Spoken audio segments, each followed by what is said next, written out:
এখন আমি বসে আছি আসানসোল আদ্রা মেমু প্যাসেঞ্জারে। যাব আদ্রার দিকে, মধুকুণ্ডায় নামবো, নেমে বামুনটোল যাব। আমাদের ট্রিপ ছিল আদি কৈলাস, সোম পর্বত, দার্মা ভ্যালি, পঞ্চচল্লি দেখে নিয়ে আমাদের ফেরার কথা ছিল। তো ফিরছিলাম যখন, ফিরতে ফিরতে শেষের দিনে এসে মনটা খারাপ হয়ে গেল। মানে মনটা খারাপ হলো, কিন্তু ট্রিপ শেষ হয়ে গেছে তার জন্য না। মনটা খারাপ হওয়ার কারণ হচ্ছে উত্তরবঙ্গের এই মুহূর্তের অবস্থা। আমরা যারা ঘুরতে ভালোবাসি বা ঘুরতে ভালোবাসা মানে চেষ্টা করি, তাদের, বিশেষ করে যারা আমরা হাওড়া, কলকাতা, পশ্চিমবঙ্গবাসী আছি, তাদের বেশিরভাগ ঘোরানো বেড়ানোটা শুরুই হচ্ছে উত্তরবঙ্গকে দিয়ে। আর আমাদের প্রথম পাহাড় দেখা মানে দার্জিলিং, প্রথম বরফের চূড়া দেখা মানে হচ্ছে কাঞ্চনজঙ্ঘা, আমাদের প্রথম জঙ্গল দেখা মানে হচ্ছে সাফারি, মানে হচ্ছে ডুয়ার্স, তরাই, এই যে জায়গাগুলো, আলিপুরদুয়ার, জলদাপাড়া অভয়ারণ্য, মানে এই যে জায়গাগুলো থেকে কিন্তু আমাদের প্রত্যেকটা ভালোবাসা, মানে ঘুরতে যাওয়ার প্রতি ভালোবাসা আমাদের বেড়ে যাওয়া। সেখান থেকে আস্তে আস্তে আমরা বেড়েছি গ্রেটার হিমালয়ান রেঞ্জে। এখনও সুযোগ সময় পেলে 2 দিনের ছুটি, 3 দিনের ছুটি আমরা কেটে ফেলি দার্জিলিং মেলের টিকিট। আমরা সেই টয় ট্রেনের আওয়াজ শোনার জন্য আমরা মুখিয়ে থাকি। এই যে মিরিক, যেটা আজকে মানে অনেকটাই ক্ষতিগ্রস্ত, সেই মিরিক দিয়ে মানেভঞ্জনে আমরা গেছি সান্দাকফু ট্রেকে। একের পর এক ট্রেক করা থেকে, একের পর এক পাহাড়কে ভালোবাসা থেকে শুরু করে সমস্ত কিছু আমাদের উত্তরবঙ্গ শিখে গেছে। সেই উত্তরবঙ্গ আজকে ভাসছে, তার জন্য আমরাও অনেকটা দায়ী। আমরাও আমাদের চাহিদা বেড়ে গেছে। আমরা পাহাড়ে অনেক কিছু ফেসিলিটি আমরা চেয়ে বসেছি অ্যাজ এ কমন পিপল, যেগুলো পাহাড়ের একটা সময় ছিলই না। আমরা পাহাড়ে যাওয়া মানে বুঝতাম কাঠের ঘর বাড়ি, এখন সেগুলো সিমেন্টের হচ্ছে। একদম নদীর ধারে মানুষ নেমে আসছে, চাইছে নদীর ধারে পৌঁছে যেতে। হ্যাঁ, রাত্রিবেলা জানলা খুললেই নদী দেখবে, কিন্তু আলটিমেটলি সেটার জন্য কী হচ্ছে, নদীর ধারে যে জঙ্গলটা ছিল, যেই জঙ্গলের শিকড়, গাছের শিকড়গুলো পাথরটাকে ধরে রাখতো, সেইটা গড়িয়ে যাচ্ছে।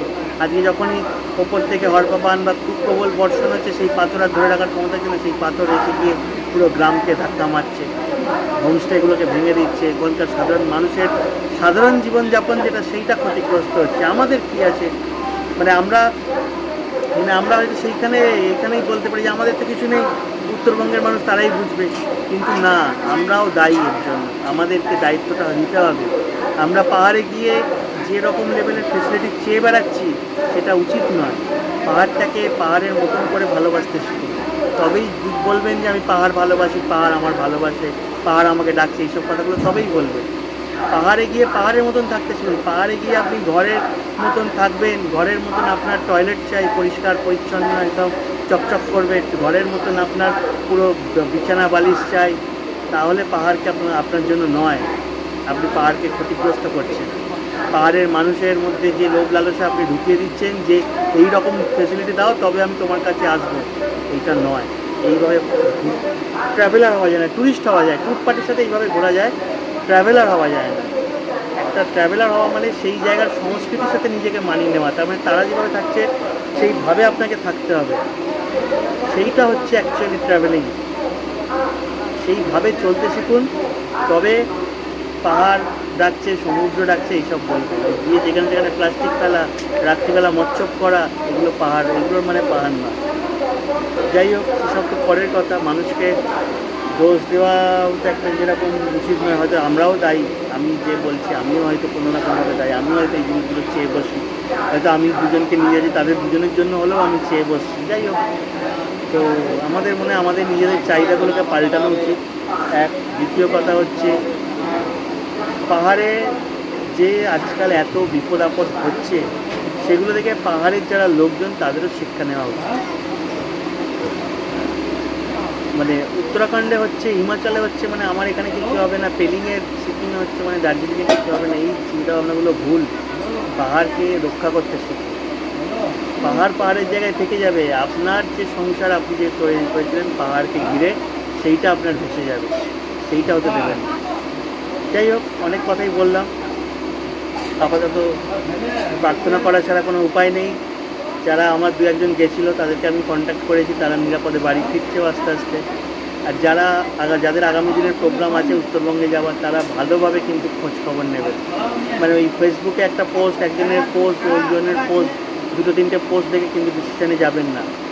ভালোভাবে খবর নেবেন, খোঁজ খবর নেবেন, কোন রাস্তা খোলা, যে সেই জায়গায় কতটা এফেক্টেড, এখন এই মুহূর্তে সেখানে খাওয়া দাওয়া কী পাওয়া যাচ্ছে, বা সেই জায়গাটা কতটা, আবার হয়তো চলে গেলেন সেই সময় কিছু না, ফেরার সময় কিছু হলো কি না, এই ব্যাপারগুলো কিন্তু ভালোভাবে দেখে শুনে খবর নিয়ে তারপর যাবেন। আর ট্যুর পার্টি যারা অপারেট করেন, ট্যুর অপারেটার যারা, তারা কিন্তু আপনাদের হয়তো ক্ষতি হবে, অনেক ট্যুর ছিল, কিন্তু নিজেদের ক্ষতির কথা ভেবে কিন্তু মানুষের জীবন নিয়ে ক্ষতি করবেন না, এটাই আপনাদের কাছে প্রার্থনা।